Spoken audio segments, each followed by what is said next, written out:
I thought it was. Yeah. Yeah.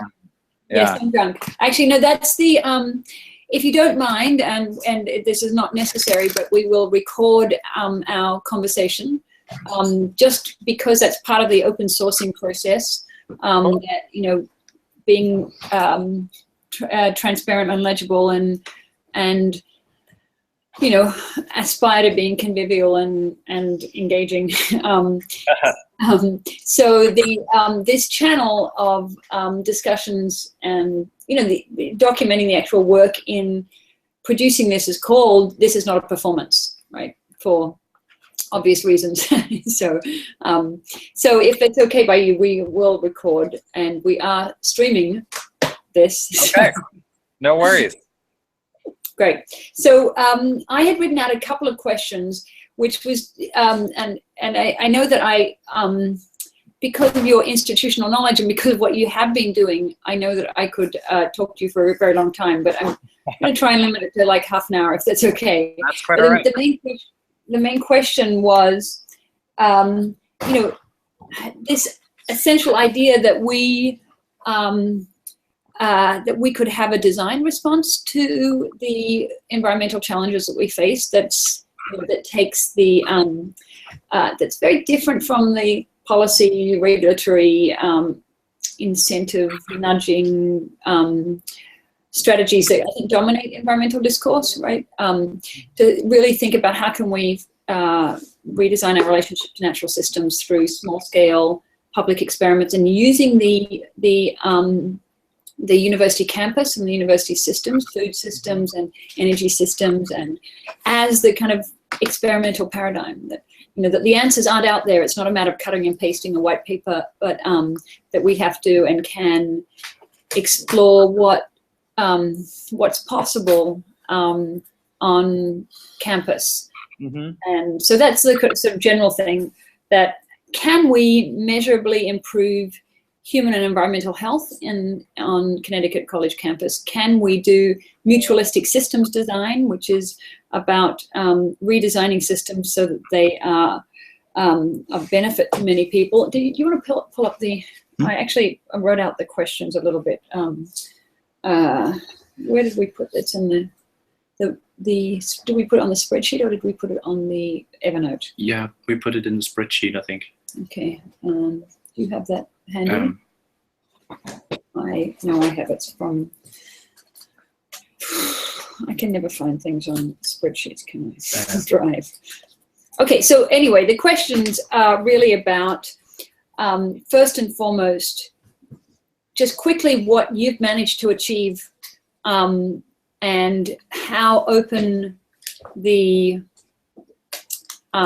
who in the administration can we get on side to explore these more radical transformations, right? So the kind of changing, I suppose that's actually the one precursor, I should say, that I think most of our design work has been done in kind of lessening the damage, lessening the food miles, lessening the petrochemical fertilizers, lessening the emissions, lessening the lessening our negative damage. And I want to kind of flip this exhibition as an opportunity to how do we design to increase biodiversity, to improve water quality, and to increase air quality, to increase biodiversity. And it's just a different design goal and moment to kind of focus on that I am guessing will build on some of the stuff you have achieved, but want to provide a sort of a more radical forum than what people are typically exposed to or ready to hear. Yeah. Okay. So how just a quick summary of what you've managed to do in your time there, and what the constraints are, and who the allies are, I suppose. Okay, so you're going right for all the fun questions, huh? Yes. So I've been at the college for about 4.5 years. I would say that most of our successes that we've had to date are in terms of engaging our students in the process by which change can happen in a political system, right? And that being either the college or our local community. So we do some work with local community organizations as well. So I think the success has been to get students plugged into the necessary work and the existing structures to help them sort of make change from within, I would say, is the way that I would describe it. And that comes in forms of actually, implementing waste reduction projects. That comes into the great amount of work we do in the county on trying to develop a more sustainable and resilient food system for all parties, not just farmers and buyers, but also those individuals and families who are food insecure in our county. So we've had a lot of success there, especially recently. We do some. We've had some successful relationships with the children's program on campus. So we have a preschool on campus that we have a nutrition education program that my office runs, the students in my office run, and we're also building a garden next to their school so that they can include that into their nutrition education program, so they understand the value of growing their own food, eating healthy, understanding that it's oftentimes cheaper to grow their own food. We just actually submitted a request for proposal to solar development companies in the state of Connecticut to identify potential locations on campus where we could set up a intermediately sized solar array. Throughout the 4 years, we've worked on a number of resource efficiency projects related to energy and water, in terms of lighting and using efficient technologies in our residence halls. Okay, wait. So the energy and water were on campus? Yes. But the waste ones were. So what was the one you did with the preschool, kindergarten?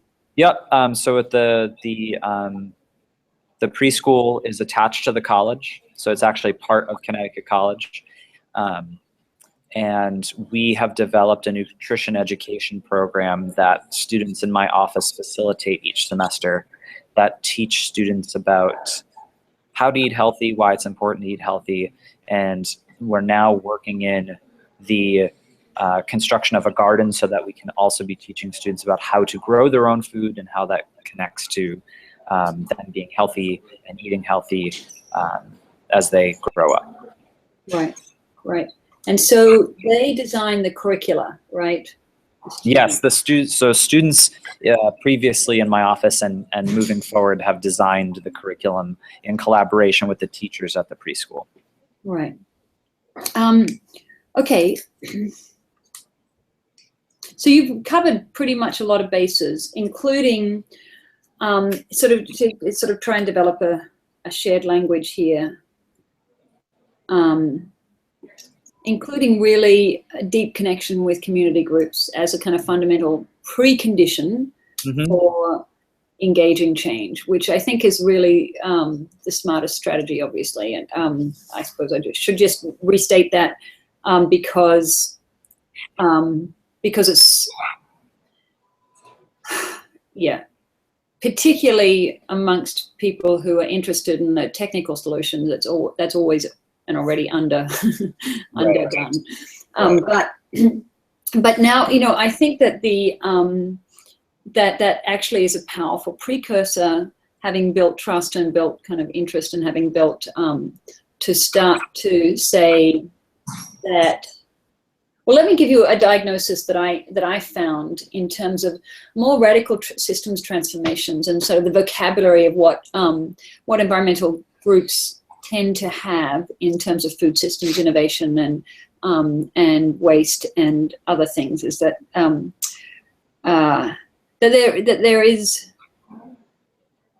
there's just been less emphasis on. So, for instance, the solar issue, right? Mm-hmm. How do you design a good solar system, mm-hmm. right? And I would argue there's a whole lot of interesting structures of ownership and, you know, relationship to the grid and how much the relationship to the urban environment and whether or not you use the roof for solar panels or for green roofing, or whether or not you take up actual, you know, arable territory to do solar panels, or how do you integrate them into the urban environment. This is the kind of design discussion that I've had. And so, and one of the things with New York City is that they've implemented their solar panels and their green roof initiatives and guidelines in really stupid ways, right? Well-intended, but incredibly stupid ways when it comes to this massive challenge of how do we integrate solar into the urban environment. Because it's a diffuse resource that needs to be collected in a diffuse way. And in fact, the most sensible way to do it is through DC to DC, not DC to AC, and then back to DC, you know, when you plug in your computer. And so being able to get a kind of fundamental good systems engineering that radically change whether or not solar is viable. So using solar to, you know, input into the grid is just, you know, a bad way to use solar, right? But if we wanted to, you know, use solar to support a digital lifestyle, right, where all the students could, you know, go DC to DC and do all of their laptops and cell phones and completely off grid, right? Then you're actually making really effective use of the solar and really effective, and you're understanding the limitations of the existing energy infrastructure, which is centralized and grid controlled, and all of the smart metering is done in the interests of payment systems for, you know, the large you know, utilities, rather than exploring the kind of fundamental question of what would a design be like. I'm just going to show you a little. How do I get a YouTube channel up here? So one of the things that I find with the process of engaging diverse interests is that, for instance, around Plan YC and around Rebuild by Design, which are the big programs here in New York City, where they've really done a lot of systematic community engagement in order to the YouTube of the solar panel, the solar awning on my channel. Or awning on, yeah, Jeremy Jenko.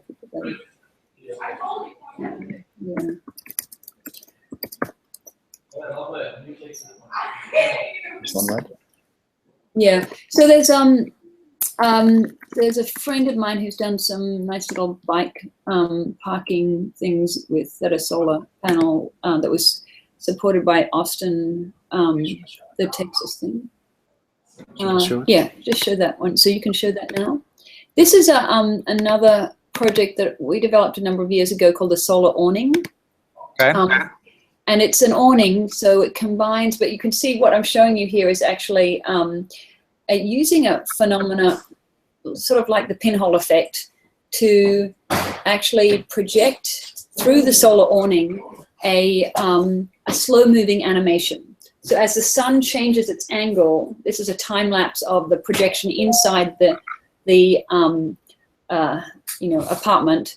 As the sun moves over the awning, it changes the animation because it's coming in at slightly different angles. So it's, you know, you're letting in less than 1% of the sun to create this kind of quiet spectacle that's projected inside. So the mechanical advantages of using solar, not on a roof, but actually as an awning, where it reduces heat gain to the building, right? And you can set it at an optimal level that, and then also produce it as visible, you know, inside it creates this quiet spectacle, because when they're up on the roof, no one knows they're there, no one knows what they're doing. There's, you know, it's not obviously part of the pleasure and wonder of transforming our, you know, shared systems. Whereas putting it in the awning, putting it on, putting the same PV, whether it be amorphous or crystalline, on an awning structure,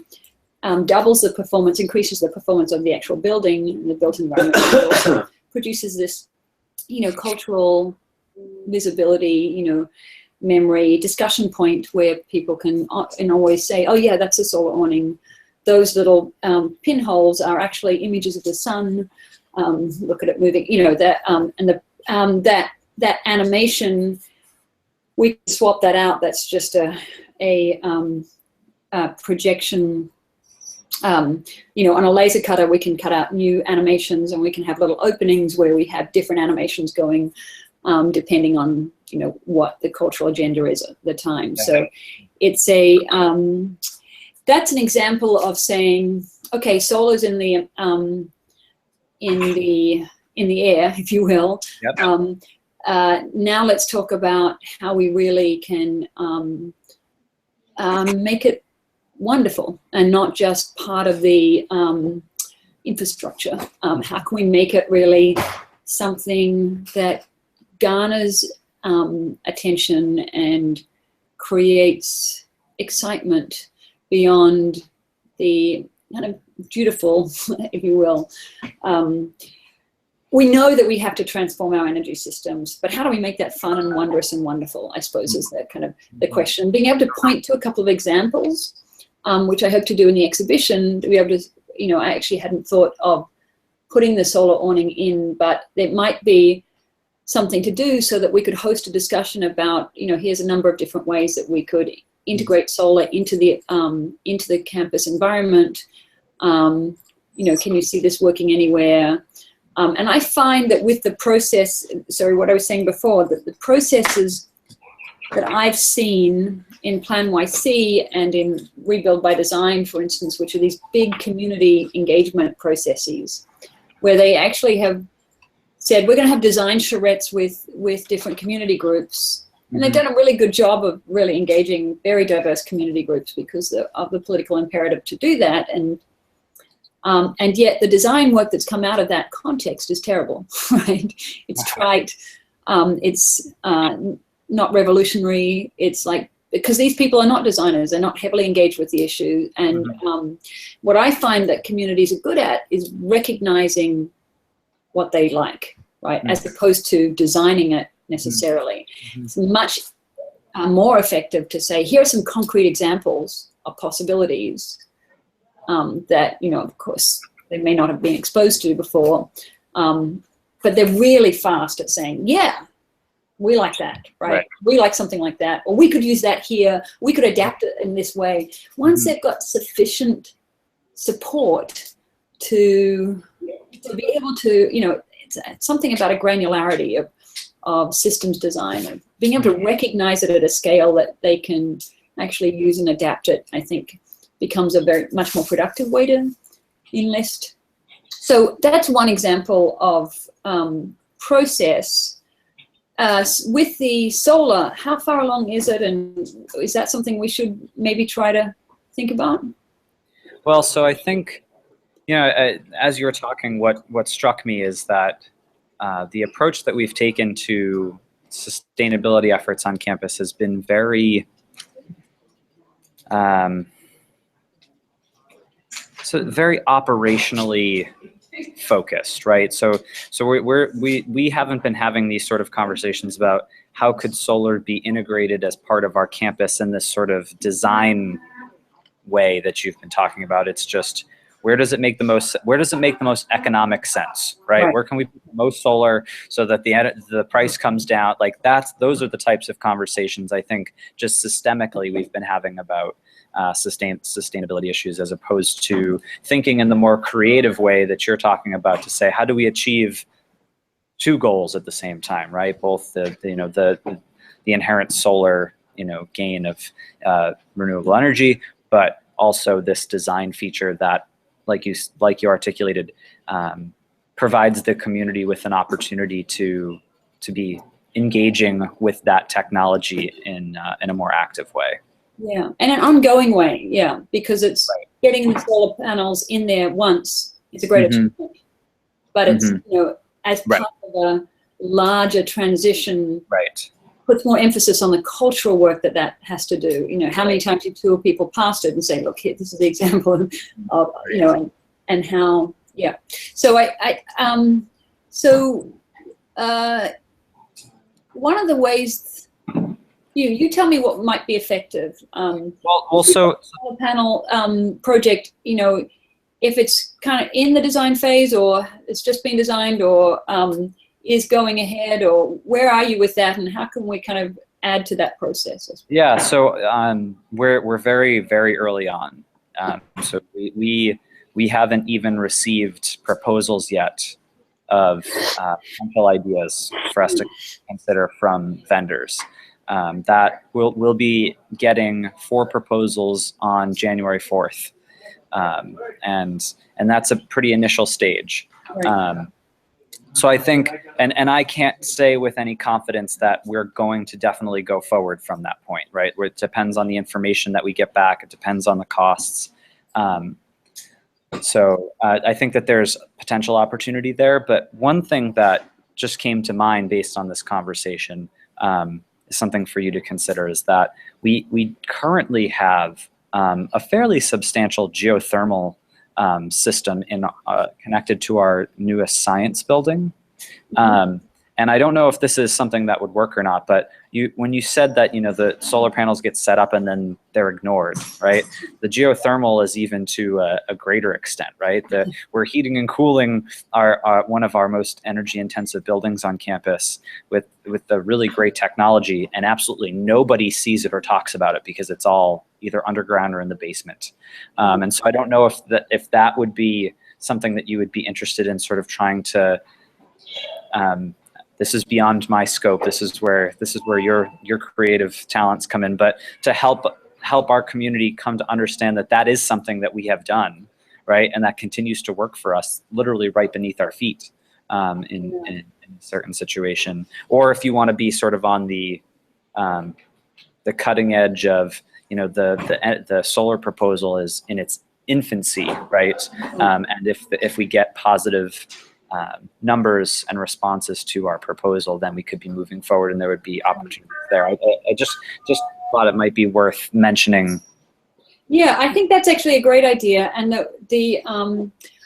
I wish I'd known when they were doing the cores for the geothermal, because actually there's nothing more spectacular than to actually, you know, keep those cores and see the extraordinary, fantastic history, you know, geological scale history that, you know, repositions our design strategies in a much, so I wonder if we couldn't retrieve or find out where, or, you know, what was learnt I mean, I'd love to figure out who the engineering firm that did that, or if you could give me any information. Sure.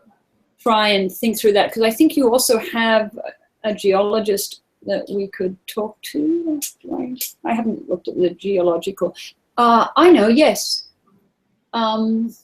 Fantastic academic there who's on sabbatical this semester.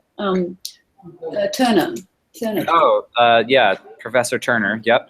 Yeah, and his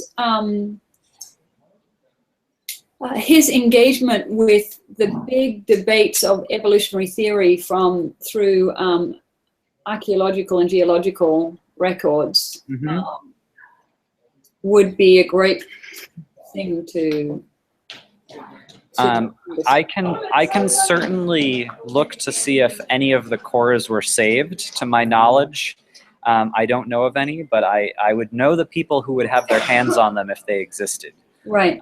And then the engineering firm, because if it's the people who actually did the construction, they probably do similar ones anyway, and we could maybe get other ones that might be available.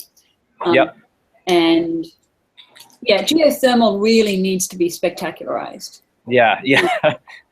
And it is a great technology. Nice ways to do it too. Also, there's another part of the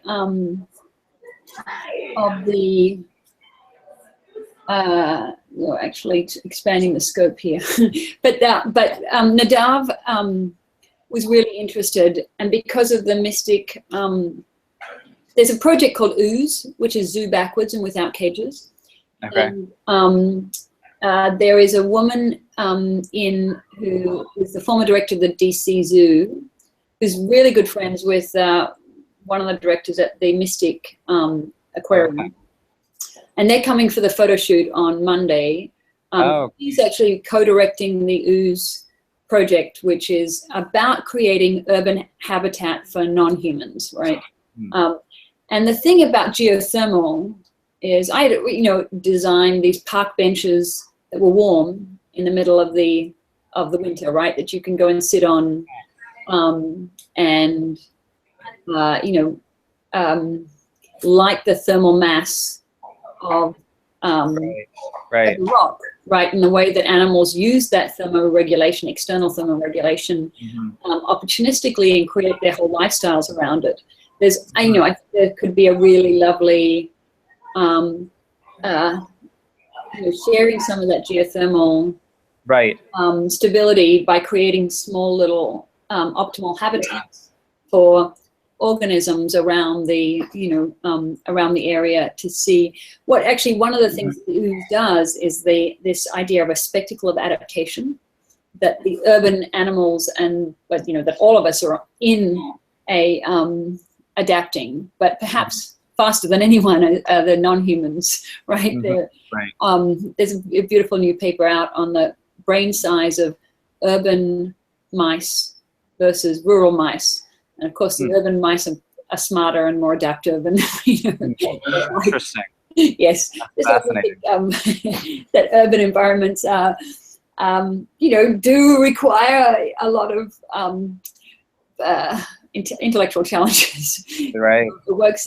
We should give the mice a Connecticut College degree, I think. Yeah. If they adapt to, but anyway, so there's ways that we can, I think, playfully look at the immediate,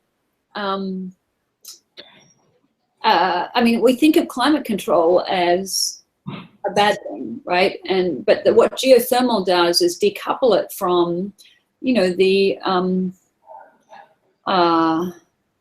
from oil and gas in a really productive way. And I think it could be made delightful with, a little, I don't quite know what organisms could be celebrated, but in much the same way the greenhouse, which is connected to that same building, right? Correct. Yep. Yeah. So almost like an inside-out greenhouse, if you were doing season extension for I don't know. There's some nice. Let me think about that a little bit more. But I think that's a great idea. I think it's about the relationship through time, through larger. Yeah, geothermal is geological in its time scale, and Right. No, absolutely. Absolutely. so many cultural ideas. But this a longer history and a longer future idea is actually really great. So. That's something I will bring up with, what's Turner's first name? Do you know? Derek. Derek. Do you know him? Yes. Yeah. So he runs the relationship between, he's involved in the environmental studies, environmental something. Yep. Our environmental center. The environmental center, which is distinct from your environmental center. My sustainability office. Yes. Okay.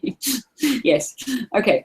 So yours is actually, this was one of my other questions. One of the things that I find that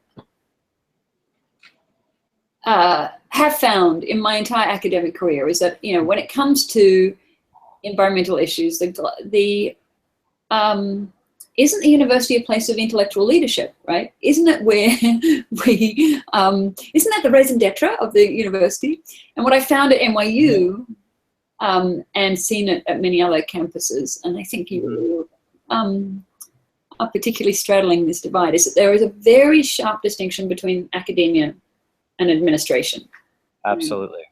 People who manage the buildings, and I've been trying to get a solar awning up on this window here for 7 years. And You do work in academia. and it drives me crazy. It really drives me crazy because they, of course, have to be risk averse, and they don't see that this is the area of Right. perhaps most, that this is the space race of the 21st century. Right. Right. So negotiating that divide, I think, is the biggest challenge. And it seems to be that you sit on a little bit in working closely with the students, you sit on what I think of as the evil side somehow, but doing good work somehow. How do you manage that divide? Yeah, no, it's, I think you just classified the way that the Environmental Center feels about me. So, so our approach to sustainability is one that is more holistic than just simple environmentalism. And it's based on, to me, the developing trend that started in the 1980s with the UN when they wrote Our Common Purpose, the Brundtland Report, and was really the first time that the term sustainable development really hit the limelight. And the way that they phrase it is that it's about the destruction of our environment that is going to impact both the environment itself and the ability for humans to survive, which both of those issues are connected to economic well-being. Yeah, when was that? That was 19... That was 1987, I believe, was when the Brundtland Report was published by the UN.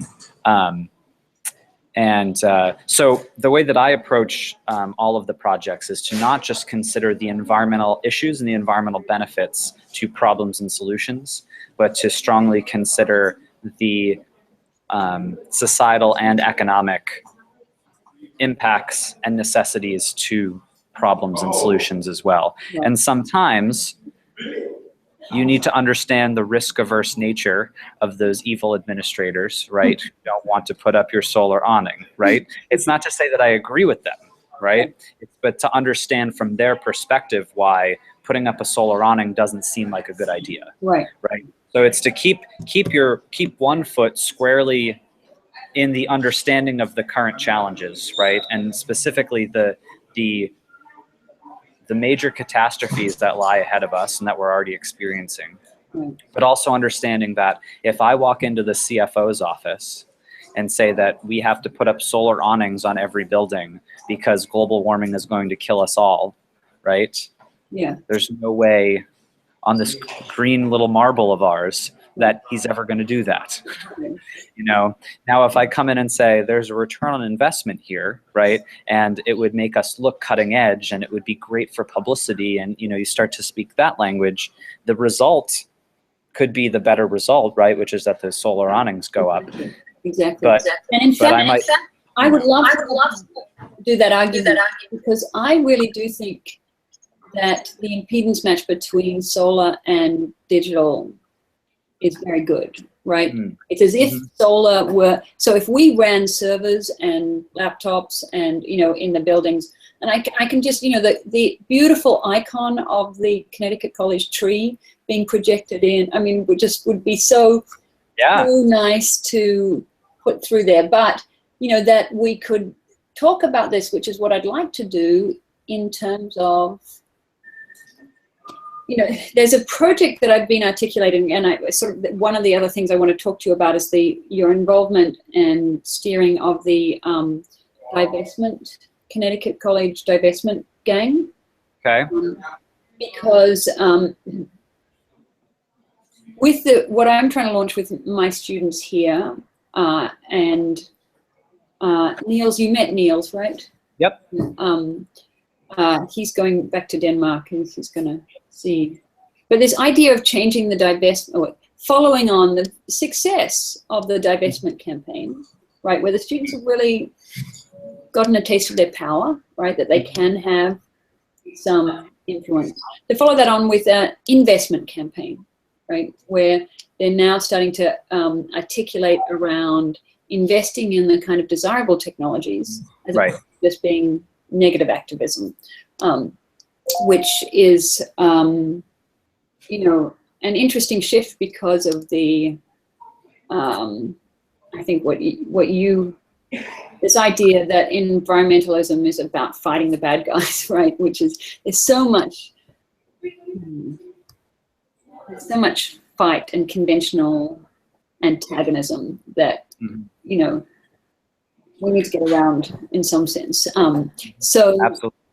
that idea, so one of the ways that I've been trying to articulate it for all of us is this tree cloud data storage idea. So taking the idea that cloud data storage is the infrastructure that we are using now, right, and developing now, and it's a dirty industry than the entire airline industry, and it's doubling, and, you know, like following Moore's law, and, you know, it's our current infrastructure. It's the infrastructure of this generation, and that changing the nuclear power plant and the coal-fired, you know, and it's changing the old infrastructure is a hard and good project, but you know, making sure that the current infrastructure that we're currently building is different and not worse, which it currently is I think really important. And this is where if we just try to have the students articulate that they would like to store their data in such a way that it doesn't degrade the environment, but that it improves the environment, right? And again, to use that as an opportunity to change what the systems design is, because all of these students that I've spoken to are profoundly ignorant about what distributed local power production looks like and what the options are for, you know, more radically transforming. You know, this big solar and big wind have a lot of the problems that, you know, big energy has in general, right? With high capital costs and concentrated manipulation, you know, and lobbying groups, and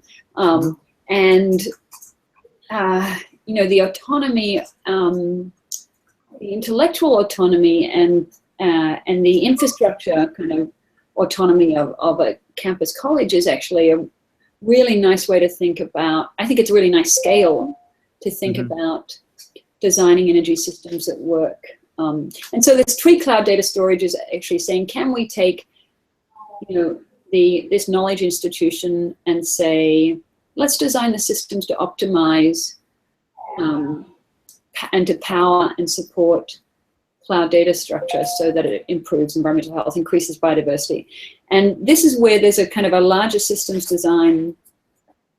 It's not larger, it's actually smaller, or somehow, you know, coupling in the waste to energy systems. So if we just took the two major waste streams, you know, the paper, packaging, cellulosic waste, and used pyrolysis to create syngas to run, you know, whatever we like, and then get the benefit of biochar that we can work into the soil and immobilizes heavy metals, treats the ubiquitous lead and mercury issues in the soil, and particularly in urban soils, but also sequesters carbon for about 5,000 or a million years, somewhere in that order, right? As opposed to planting a tree, which is, you know, decades or hundreds of years. So it's sort of the scale of carbon sequestering, the waste to energy process of pyrolysis. And actually, Oxford's geoengineering group came out with this strong report saying that the only viable negative emissions technology is biochar and afforestation. So it's a really nice numbers-driven support of this waste energy system. That, coupled with the anaerobic digestion of food waste, which again you can get clean energy from. But it also, composting is great, but of course it produces a lot of CO2, and it also creates, you know, it doesn't do the volume reduction. And with anaerobic digestion, you get, you know, usually a 10-fold volume reduction. You get this nice lightweight, you know, organic material that again becomes great for rebuilding soils, and but it's more useful that way. So the co-benefits of generating this kind of clean energy, is I think really interesting. And the way that I was, the project that I had originally talked to Nadav about, which I'm not sure we would be able to do in any, but we sort of maybe parts of it, is to do that as a community kitchen, an outdoor community kitchen, like a barbecue area, where you have this, it's called The Kitchen is Closed, where you can come and, have an event there and bring your paper waste and bring food waste and see, that with, I don't know the numbers in your, but it should generate far more energy. So that you can cook with it clearly, right? The syngas and the methane that's generated, but is much more. So it's an energy generating station that people can really concretely see on the scale of how much paper waste goes in and how much food waste goes in and how much gas goes out, and driving, big server farms with that, as opposed to, the nuclear power plant, weeding off your friendly neighborhood nuclear power plant. Yes. Which, so, that's a kind of a larger way to, to make waste to energy systems digestible, if you will, because people don't really talk about them, don't know what they are, outside of solar and wind, don't know that, I would make powerful arguments that these distributed local power production, the hybrid system of solar and waste to energy systems, and, what is available, micro hydro on your river,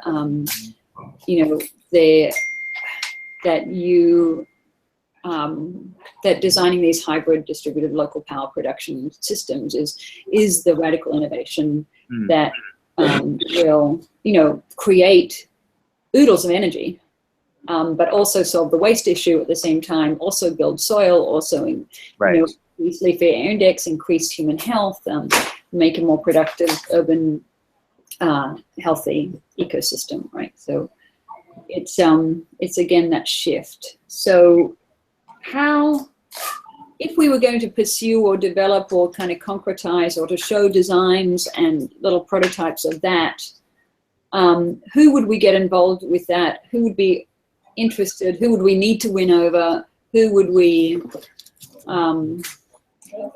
is that too hard to sell, or what do you think? No, I don't think it's too hard to sell at all. I mean, especially because it's a demonstrational project, right? It's not, we're not asking to set these things up permanently on campus. So I think that so long as we're not breaking any laws or, lighting anything on fire, if we can prove that those things aren't going to happen, I don't think that there would be much of an issue. Especially because you're coming in through the Ammerman Center, so it's a known entity on campus.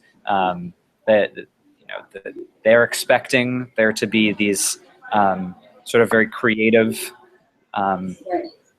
displays and demonstrations that happen on campus every now and again. So I think our facility staff and the like are accustomed to these sort of things. Right. But do they, okay, so is there somebody in facilities, I mean, who's the head of your waste management, for instance, and can they be engaged? Could we actually have them help, review the designs and comment on them and say, this is not viable for this reason, or this, we have, 10 times that volume, we could, Sure. Yeah, so I don't know if we could get the director of facilities to do that. He's an extraordinarily difficult person to nail down. He's a brilliant engineer, so he would be an interesting person to have engaged. But definitely the people who report directly to him could be engaged in this sort of work. So the people who are collecting the waste on campus, who would know sort of volumes and those sort of things. I work very closely with all of them on a regular basis, and I think they would be more than interested to be involved. Certainly reach out to the director of facilities. He's currently serving as our interim vice president for administration as we're doing the search. So not only is he extremely busy as the director of facilities, he's also filling an additional role right now. So I wouldn't make any promises there, but definitely the people who are on the ground overseeing our waste systems, overseeing our electricity grid, our on-campus central heating plant. All of those people I could definitely help connect to this. Okay, so I think maybe the best way to do that would be to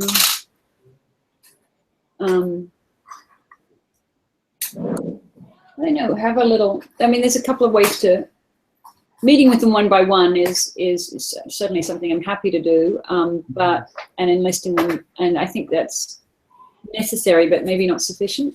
I also think that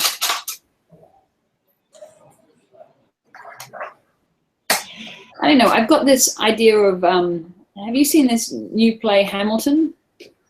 No. It's been raved about. It's on Broadway. Anyway, it's a great historical drama about Hamilton. I just President Hamilton. Yeah, what's his name? Alexander Hamilton, who wrote the. Yeah, okay.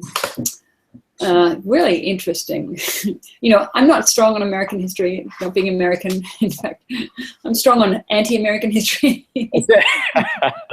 So it was just delightful. But they had this idea with I've been toying with a bit about you know, they had these open debates, and in fact they in setting up the federal reserve bank and the financial system of the country. They had these, open debates that in this play they render like rap battles, right? It's Okay. actually really cute. And Okay. I've been doing this idea of the Truth Commission, which some friends of mine do for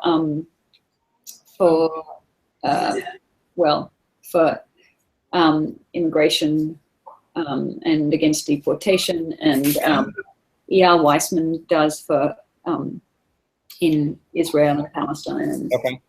they're typically used for these heavy-handed war crimes. But probably, the idea of using a kind of open debate forum that is about, because forensics means to produce something for the public, right? Mm-hmm. To have a kind of debate about this, to have people debate about, and talk about what the problems are with this system and what might be a really good event. And it's, sort of not, so I don't know. It's not normally what the facilities people would be engaged in, but but I think might be this idea of, let's have a public discussion about what are the possibilities and what are the problems and what are the I don't know. Anyway, that's one idea of how to make a compelling, audience-driven argument where that you're head of the heating and cooling. Bless you. Could have a work with maybe we can assign them a student to help develop presentation materials and but to have them do an open presentation on what works and what doesn't work, and to debate various possibilities in the transformation. I think that would be great. I think our students would really be very interested in something like that. I would be interested in something like that. Really great. Well, I would need you to hold on. Sorry. Yeah, no worries. I'm not done yet, but are you around?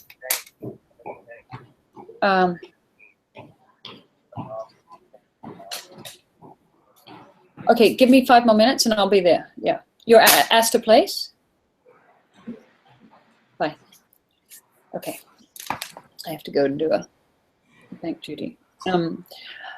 Okay, can I leave that one with you, because I think we have to do kind of workshops during the exhibition to set up that thing, and to get to work across the administrative academic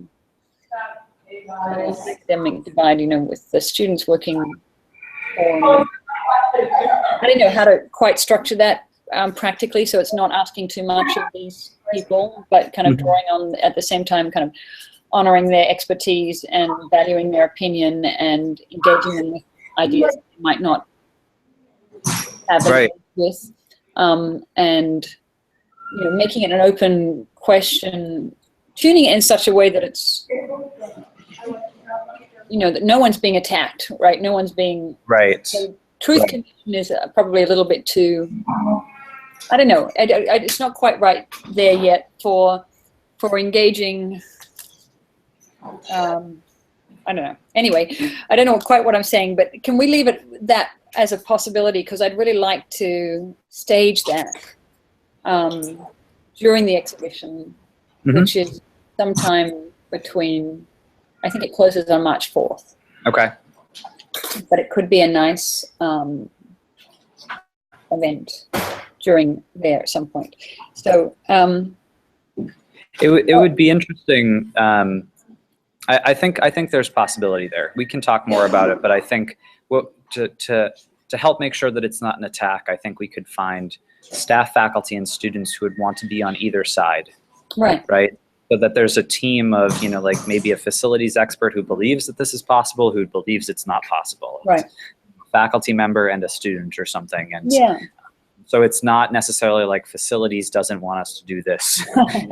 We're all over here and we want to do, Yeah, I think that's brilliant. That's a great way to get it, so that we make sure we structure it. And I think I'm going to just write down the name of I'll do a little bit of research of the director of facilities, just because I have this belief that, when you said he's an engineer, that makes my heart throb a little bit, because engineers you can get through to in some ways, sometimes. Like I said, if you could get him to dedicate the time, he would be really a fascinating person, because he is a great engineer. He is. Yeah. Just he's very busy, Right. and focuses mostly on the operational components of the job. But I'm happy to share his name with you, and it's not top secret. So Right. Yeah. No, I can look it up. But sort of a careful way to approach him, which doesn't kind of, or to let him know, to keep him informed, to kind of sure. Invite him into, precisely because I think, frankly, if you look at what scientists have done around climate change, the way they've organized across, 2,000 people writing a single document, and the political. It's been heroic what climate scientists have done to raise public concern. When you look at the design professions, engineering has not done that, right? And hasn't taken that role of, and we need them more than Oh, absolutely. Yeah, we need to know that. I know that people don't take my engineering very seriously, but I as an engineer, I really can criticize engineers, but I also have a great belief in their steady, reasonable, processes that, they are always and already geeks and interested in cool things, right? It's a way to get through to them, always, even if they're constrained by, keeping things operating there. Anyway, so I'll leave that one with you to keep thinking about, maybe with when, how. Okay. To have a debate around a really significant energy transition on campus, and what could be possible. Yeah. And could you help organize a few research assistants in that? Does that overlap with some current research? It seems like you've already got dealing with food systems and absolutely. with data, and could help kind of put some numbers behind it. Sure. Yeah, absolutely. Okay, so you tell me the next step that I should do with that, with I'd love to see that, I'd love to input into the solar things. I'd love to get input, think about the geothermal celebration. I'd love to figure out if we can get these into the exhibition in some way. I could just briefly write up sort of where we currently stand with both of the, the solar and the geothermal, Great. And some of the challenges and next steps. And then maybe I could just try and synthesize sort of the idea that we've been tossing back and forth about the debate, to sort of articulate how we would find people to be on either side, and maybe what stance they would be taking, and then I can share that with you, and you can tell me if we need more information, or then we at least have something to. Yeah, great. To work. That would be super great. Thank you so much, Josh. That would be amazing. Okay, so I'll leave that with you and wait to hear from you about your guidance and what the next step is. I will I wanted to talk to you more about food systems, but can't quite right now. I mean, I think this waste to energy system is right now, but one of your students, the one that's running the coffee shop, I'm due to talk with him soon as well. And there's a few things about, just local production, doing some more. I think I showed the flour floss and these colas and other things that I think we can produce in the coffee closet as part of the exhibition, or do a couple of workshops to start having them explore that end. So I'll keep you informed on that from my end, and probably CC you on my discussions with him. Yeah. Okay. Sounds great. I'll get a synopsis of those few things. Hey, Andrea Wollensack just walked by. Oh, yes. Sending love and hello. Tell her that I'm hoping. Hi, Natalie. Hi. Hi. I'm hoping to get the Maggie Jones from the Peapod. Oh, Nature Center. yes. She's Yeah. on the Okay. Google. Oh, okay. Okay. Sent an email. Okay. I'll pass that along. Okay. Yes. She said that she reached out to the executive director of the Denison Pequot Nature Center that's in the 2 towns over from us. Yes. Great. There must have been some other conversation that you've had there, but that she's making the connection right now, and Great. so. Super great. Okay. Wonderful. All right. I will be in touch with the synopsis, and we can go from there. Thank you so much, Joss. Great talking to you. Yeah. Good talking to you too, Natalie. I'll see you later. Cheers. Bye.